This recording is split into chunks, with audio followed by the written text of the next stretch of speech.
અમદાવાદમાં હોટલ આલિસમાં દેહ વેપાર ચલાવવામાં આવી રહ્યો છે. આપને જણાવી દઈએ કે સીઆઈડીના દરોડા બાદ 24 કલાકમાં માત્ર 24 કલાકમાં ધમધમતા થઈ ગયા છે સ્પા સેન્ટરો.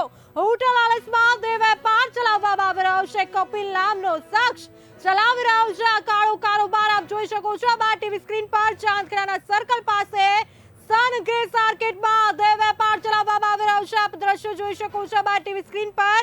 કપિલ નામનો શખ્સ દેહ વેપાર ચલાવી રહ્યો છે, કાળો કારોબાર ચલાવી રહ્યો છે. સવાલ ઉઠી રહ્યા છે ઘણા બધા હાલ તો કે કોના આશીર્વાદથી ચાલી રહ્યું છે આ કૂટણખાનું. શું ચાંદખેડા પોલીસ અજાણ છે કે પછી મીઠી નજર? સીઆઈડીના દરોડા બાદ પણ કેમ સ્થાનિક પોલીસ નથી કરી કોઈ કાર્યવાહી? સ્થાનિક પોલીસે કેમ કોઈ કાર્યવાહી નથી કરી? કેમ સ્થાનિક પોલીસ ચૂપ છે? સ્પા સેન્ટરોના માલિક પર કોણ છે મહેરબાન? આવા અનેક સવાલે હાલ તો જોર પકડ્યું છે. આપ દ્રશ્યો જોઈ શકો છો આ ટીવી સ્ક્રીન પર.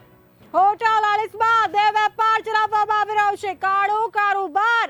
કપિલ નામનો શખ્સ આ કાળો કારોબાર ચલાવી રહ્યો છે. સીઆઈડીના દરોડા બાદ માત્ર 24 કલાકમાં ધમધમતા થઈ ગયા છે આવા સ્પા સેન્ટરો જ્યાં આવા કાળો કારોબાર ચલાવવામાં આવી રહ્યા છે.